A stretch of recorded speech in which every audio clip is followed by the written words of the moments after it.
এখানেই তারা এভাবে হাসতে পারেন। এর পরের কথাটি মন দিয়ে শুনুন। দেখছে যে আমি এরকম করে পাগলামি করতেছি। তিনি যাকে পাগলামি বলছেন সেটা আসলে বিপ্লব। এই বিপ্লব ধীরে ধীরে বড় হচ্ছে। রেডি হওয়া থাকলেও আমাদের এখানে একটু বডি হবে। এই 5 জনের কাণ্ড দেখে আশপাশের মানুষ আর পরিবারের লোকজন বাঁকা চোখে তাকায়। তোমরা কি এগুলা নিয়ে করার লোক নাকি?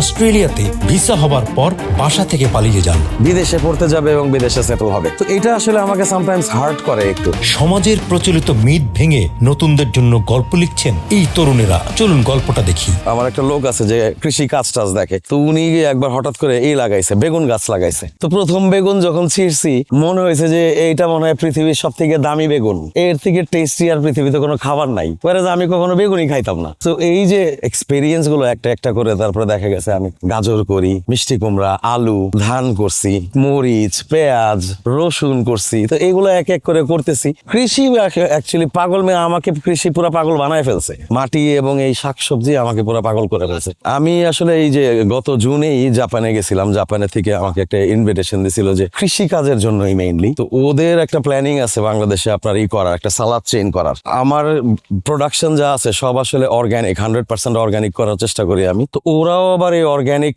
ভেজিটেবলসটাকেই তারা মানে করতে চায়। এজ এ রেজাল্ট তারা আমাকে বলছিল তুমি আসো দেখো আমাদের এখানে, তুমি কি বাংলাদেশে এটা আমাকে সাপ্লাই করতে পারবা কিনা। তো আমি ওখানে গিয়ে দেখে আসলাম। ওদের বিশাল বড় মনে করেন কয়েকশো একর জমিতে 2 থেকে 3 জন লোক তারা কাজ করতেছে, সব মেশিনারি বেস। এবং ওখানে মানুষজন গেলে কাজ যে করবে তারপরে তারা ফ্রেশ হবে, তাদের জন্য ওয়াশরুম দেওয়া, রেস্টরুম দেওয়া, ইভেন তাদের জন্য এখানে এমন অ্যারেঞ্জমেন্ট করে রাখছে সরকার, কেউ যদি বারবিকিউ করতে চায়, ওখানে রান্না করে খাইতে চায়, সেই ফ্যাসিলিটিসও দেওয়া আছে। তো এত ফ্যাসিলিটিস গভর্নমেন্টের থেকে ওরা যদি ফার্মারদের দিতে পারে, এই ফার্মার তো একটা দেশের চালিকা শক্তি, ইকোনমি চালাবে। আমাদের দেশের সরকার যদি একটু ফ্যাসিলিটিস দিত না আমাদেরকে, তাহলে হয়তো এই সেক্টরটা আরো অনেক ডেভেলপ করতে পারতাম আমরা। আসলে এইখানে তো গ্রাম, তো আমার বন্ধুরা যখন দেখছে যে আমি এরকম করে পাগলামি করতেছি, ওই তাদেরও একটা শখ হয়ে গেছে। তারাও এখন বলতে মানে সবাই একটা ইন্টারেস্টেড যে একটা ছোট্ট জমি কিনবে, কিনে হয়তো তারা একটা ছোট্ট বাগান বাড়ি করে থাকবে, ফ্যামিলি নিয়ে রিক্রিয়েশনে আসবে। তো এখানে অলরেডি আমার 7-8 জন কলিগস বলেন, ফ্রেন্ডস বলেন, তারা অলরেডি জমি টমি কিনছে, 2-1 বাড়ি করছে, আবার 2-1 করতেছে। তো এইটা আমাদের একটা সুন্দর কমিউনিটিও হয়ে যাচ্ছে এখানে।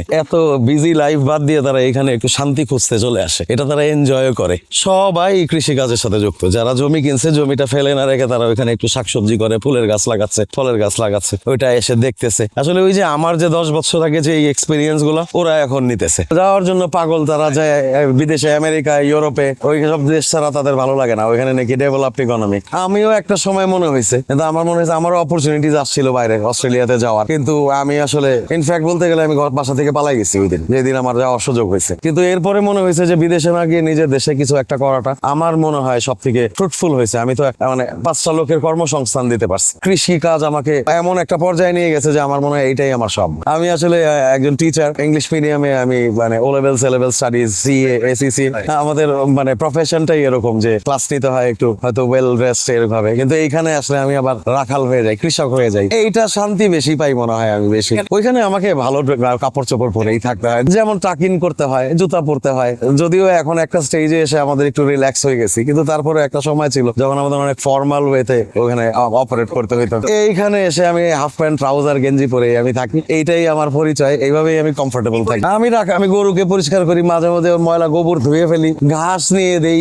মোটামুটি কোনো কাজে আমি কোনো মানে ডিসক্রিমিনেট করি না। আমার চোখের সামনে যেটা মনে হয় এখন করতে হবে আমি করে ফেলি। এটা আসলে আসে না, এটা আমার মা আসলে এনকারেজ করছে যে তুমি একটা ল্যান্ড নাও। তো কেনার পরে বুঝতে পারছি যে আসলে এটার আসলে মানে শান্তিটা কি। এই জমিতে বসে থাকতে থাকতে এসে বসে থাকতাম, শুক্রবার করে বসে থাকতাম, এখানে খুব ভালো লাগতো। 4-5 জন বন্ধু মিলে বসে থাকতাম। বসে থাকতে থাকতে হঠাৎ করে একদিন যে আসলে 2টা গরু কিনে পালি, এই 2টা গরু থেকে আজকে এখানে চলে আসছে, আল্লাহ নিয়ে আসছে। আসলে সবই তো আল্লাহর হুকুম। প্রথমে আসলে শুরু করা আমার সাথে একজন বড় ভাই বলেন, বন্ধু বলেন, ফারুক ভাই, উনি আর আমি আসলে উপর নিচে থাকতাম, আমার উপরের ফ্ল্যাটেই উনি থাকতেন। তো উনি আর আমি আসলে প্রথমে স্টার্ট করা যে আসেন করি। এরপরে আমি যাদের সাথে কাজ করি টিচিং এ, তাদেরকে আমি বললাম যে আসে আমি এরকম করতেছি, আপনারাও আসেন। 2 জনকে বলছি, তারা আসলে দ্বিতীয়বার কোনো চিন্তা করে না, বলে ঠিক আছে আপনার সাথে আমরা করবো, আসেন। ভাইয়ের মতো সম্পর্ক আমাদের সম্পর্কটা, কলিগ বলেন, ব্রাদার বলেন, পার্টনার বলেন, এতই ক্লোজ আমরা, একজনকে আসলে মানে অন্যরকম ট্রাস্ট করি আমরা। এই মানে বিশ্বাসের জায়গাটা, এখানে কোনো কম্প্রোমাইজ নাই আমাদের। এইটা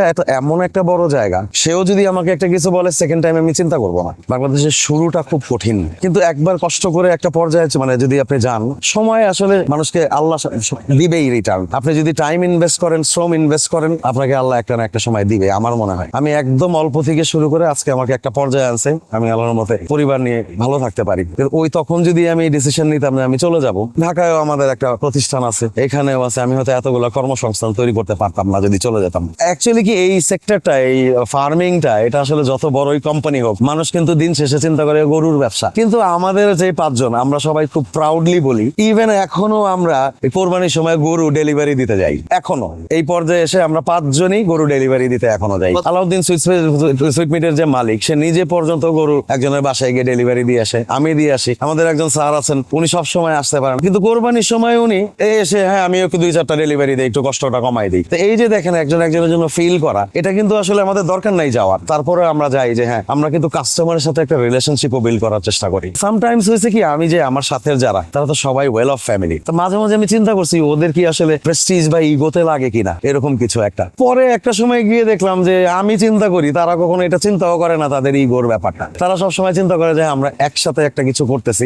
আমি 2-1 বলছি এটা কি করবেন, করতে পারবেন, বলে করবো না মানে আপনি বসেন আমি করতেছি। এটা একটা মজার ব্যাপার। আমাদের এখান থেকে চিটাং, ময়মনসিংহ, তারপর নরসিংদী, গাজীপুর, এইসব জায়গায় আমাদের গরু যায়। তো ওই সময়টায় কিভাবে কোনটা ডেলিভারি হবে, এটা যেমন সবাই মিলে ডিসিশনটা নেয় যে এই সেক্টরে এই ডেলিভারিটা যাবে, ওই সেক্টরে ওই ডেলিভারিটা যাবে। এটা আসলে এক মাথা থেকে করতে গেলে আমরা কিছু প্রবলেম ফেস করছি, একজন আমরা পারি নাই, তখন সবাই মিলে ডিসিশনটা হয়। শুরুর দিকে অনেকে ডিমোটিভেট করার চেষ্টা করছে যে এটা পারবা না, এই গ্রামের লোক, ইভেন কিছু আত্মীয় স্বজন হয়তো বলছে, আমাদের সামনে বলে নাই কিন্তু পিছিয়ে হয়তো আরেকজনকে বলছে এটা কি করতেছে না করতেছে। এখন যেমন এই কোয়েশ্চেনটা করে না কেউ, এখন হয়তো আমরা অনেক আসলে স্ট্রাগল করে আজকে এই পর্যায়ে আসছি, এখন হয়তো সবাই অ্যাপ্রিসিয়েটই করে।